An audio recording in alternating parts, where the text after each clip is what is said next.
friend.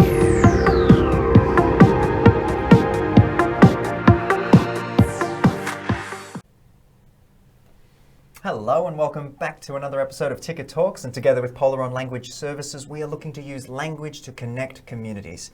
And whilst Polaron is the sponsor of today's program, all the views and opinions in the following segment are of course our own, and I would also like to acknowledge that this segment is being held on the traditional lands of the Wurundjeri Woiwurrung people, and I pay my respects to elders both past, present and future. And as always, I am joined by Director of Polaron Language Services, Eva Hussein. Welcome back. Thank you so much for coming in. Now, what's been happening at Polaron this week? You've always got something exciting going on. We do. And speaking of respect, we have two amazing guests on in a moment. I'll let you introduce them. But a couple of weeks ago, we've worked on a project into several languages for Access Community Health. Mm-hmm. And you'll be seeing that project on the screen. It's called Your Neighbourhood. I think it's fair to say that everyone's a little bit tired of various lockdowns in Melbourne. So this initiative is to connect neighbours because there's such a lifeblood to the community. And we've developed those translations into a number of different languages. Yeah, in order to sort of, I mean, we're stuck in smaller communities anyway. There's no reason why we shouldn't be connecting, I suppose, a bit more. Yeah, I think your neighbourhood is such an important part of the community. So it's like a smaller chunk of bigger chunks of how people connect. And they're really, really important. You can watch out for your neighbours. You can connect over a fence, social distancing. But I think it's a great idea to connect neighbours that may not speak English as well as, the mainstream community. So that initiative was for that. Fantastic. All right. Now, what about miscommunication of the week? You always bring something interesting in this respect as well. What's gone wrong this week? Mike, today I'm ranting. About, it was coming. I'm ranting about what we are called, the words that people use, because we need to be a little bit careful. So in a moment you'll see a particular website, and we're not going to point fingers, but they call people multicultural people. Like, am I a multicultural person? I don't know. I don't sit there walking around, with a label. This is really pointing people to translated resources, and I think sometimes organizations don't know how to be direct.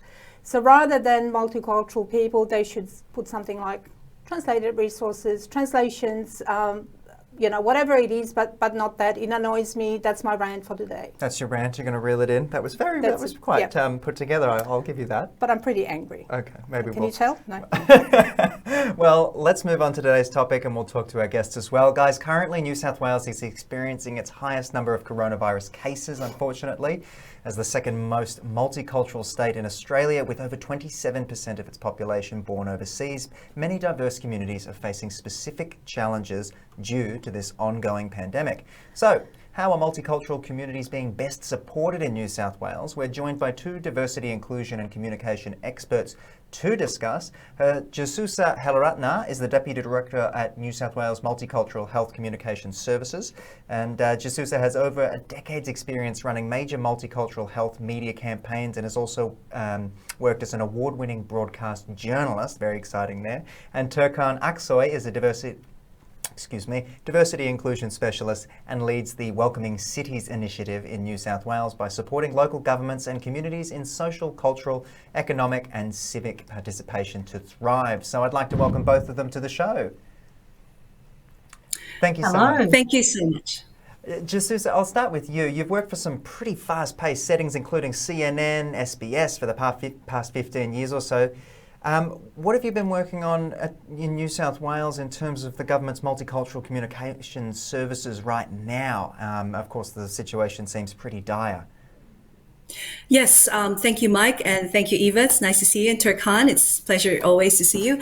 Thank you very much for inviting us here at Ticker Talks. I'm basically the Deputy Director of the New South Wales Multicultural Health Communication Service, and also we've been embedded with New South Wales Health in the State Health Emergency Centre COVID-19 Communications and Media team, where we help support developing resources and addressing needs of multicultural communities, culturally and linguistically diverse communities, to make sure that resources are culturally and linguistically appropriate, and also targeted. So we work with New South Wales Health and all the statewide services, including Department of Customer Service, Multicultural New South Wales, as well as the multicultural health services across the local health districts in New South Wales. And Turkan, Aksoy is one of the key networks and connections that we have as well in being able to deliver our messages to the communities. So right now, how is New South Wales government addressing some of the issues that have popped up based on the pandemic and, of course, the ongoing lockdowns? Look, it is a challenge, of course, as everyone experienced across Australia. New South Wales Health is working across governments. We're meeting every day with cross governments and ensuring that we're all talking together and making sure that we're reaching communities and addressing the issues. Of course, the key messages are to stay home. And so we've been working with communities, for example, even multicultural doctors from different organizations and different target groups to ensure that we're making the messages specifically for the communities. We're actually working with the Core Pacific Coalition, with the doctors and the professors, as well as community networks, as well as the youth across local government areas and communities, making sure that we address the issues not just across the board, but there are some special issues or special messages that needs to be developed per all communities. So we're making those targeted messaging, as well as I understand that some of the messages may not be in videos, it may not be audio, it may not be print. So we're making sure that we're targeting them in cross-cultural as well as multi-platform, using WhatsApp, WeChat, and TikTok in those different platforms. Good on you. Sounds like you've got a great reach there. Turkan, you've also worn many hats over the years, including working for one of New South Wales' local governments. What is the Welcoming Cities initiative, and why did you get involved? I had over 12 years worked for the Canada Bankstown area, which is one of the diversest areas in the state, let alone the country. It's quite popular, and the language groups are, over 200 language groups that are in that space. Welcoming Cities is a fantastic organisation that connects with local governments to be able to support participation, inclusion, and celebrate belonging. So my value systems fit quite beautifully with this amazing program and with this amazing organisation that connects with local governments who are in a prime position to be able to provide support to their diverse cohorts and to be able to facilitate what inclusion and belonging feels and looks like. So we connect with our mayors and our councillors and our CEOs in those local government areas, and that can be anywhere throughout New South Wales, from metropolitan areas such as Liverpool, Blacktown, Parramatta, City of Sydney, to Leeton, to Wagga Wagga, to name a few. And these organisations are so eager to please, support and safeguard their residents and those who are living and residing and enjoying their LGA to be able to get through some of these difficulties and challenges that we are experiencing, particularly in this COVID period. Translation materials have been so important and vital in having that connectivity happen.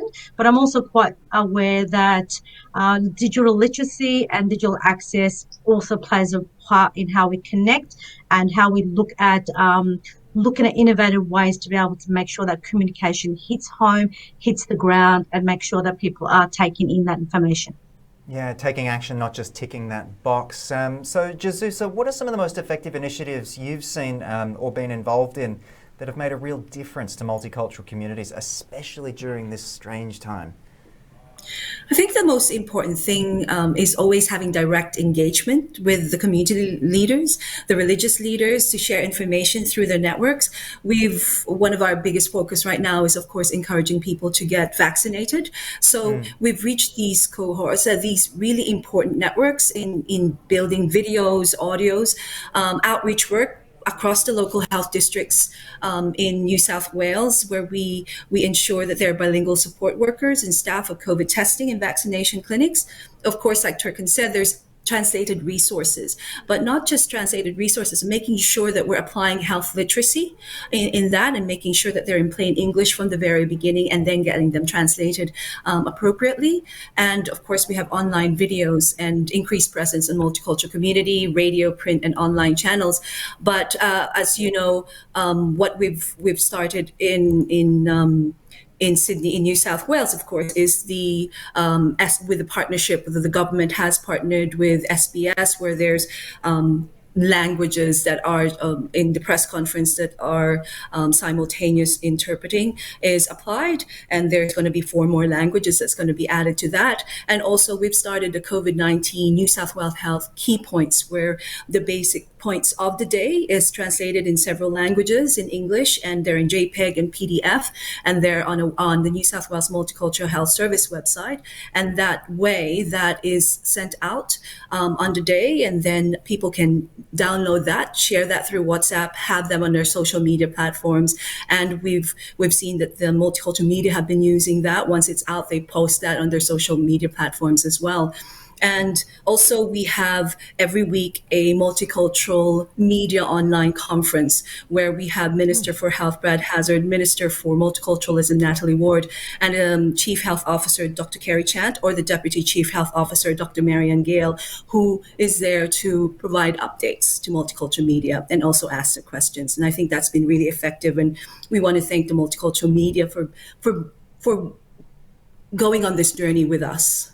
Yeah, it's incredible to think that people are using TikTok and social media, but you brought up a great point about the vaccines, and with the misinformation that is out there, I can only imagine how you'd manage, multicultural communities getting what they need to know. Turkan, back to you. Welcoming Australia, this initiative that you've got going on, recently celebrated its 10th anniversary. Do you think our Australian cities are more or less welcoming in 2021? To compared to this bipartisan initiative was established back in the day?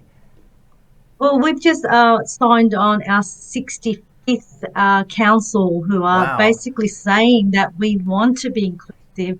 We want to make sure we celebrate diversity, which is fantastic. That's over 37% of the population within just 5 years this has happened. So councils are very much eager to make sure that inclusion is a part of their 10-year 30-year direction. They see diversity as a way to celebrate the successes and stories and connect with a multitude of community members that are part of their LGA. So they really celebrate this in a wonderful way by signing on and by implementing their ideas and their commitment through their policies, through the grants processes, on the events that they celebrate. So it's not just a ticker box for these councils. These councils are going down a shared journey, which is what we want to see to be able to celebrate the diversity within Australia. Guys, thank you so much for coming on the program today, and I wish you all the best of luck up there in New South Wales. I understand it's a difficult time. We're obviously down in Melbourne experiencing a similar situation. So thank you again for giving us your time on today's episode.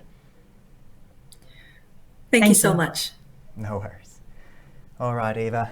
Wonderful guests as always. Do you want to just summarise a little bit of what we talked about today? Yeah, look, a couple of recipes for success, right? So hopefully people that watch this that have a job of communicating anything to multicultural or diverse communities were able to really dissect what was said, because there's so much packed into what Jesusa said and so much packed into what Turkan said. And it really is about staying positive, having a strategy, and trying a multitude of ways to connect with people, to reach out to people. You can't, develop something, put it on your website and hope that people will find it. We've been saying that, for the past 3 months. But it is true, if you have like a real genuine engagement with people, they will absorb the information better. And I think the health outcomes or civic outcomes will be better for everybody, including the wider community. So, people that are isolated through COVID are further isolated by language barriers. And this people, I should say, have shown us how to do it, and everybody take note of what they've said. And then it can be done on a larger scale as well, which is really exciting. Right. So. Again, thank you for bringing such great guests and talking points. Now, guys, if you have any questions about how to reach your multicultural audiences, get in touch with the team over at Polaron. The contact details are on the screen. That's it for today's episode of Ticker Talks. I look forward to seeing you again soon. I'm Mike Loder. Be safe.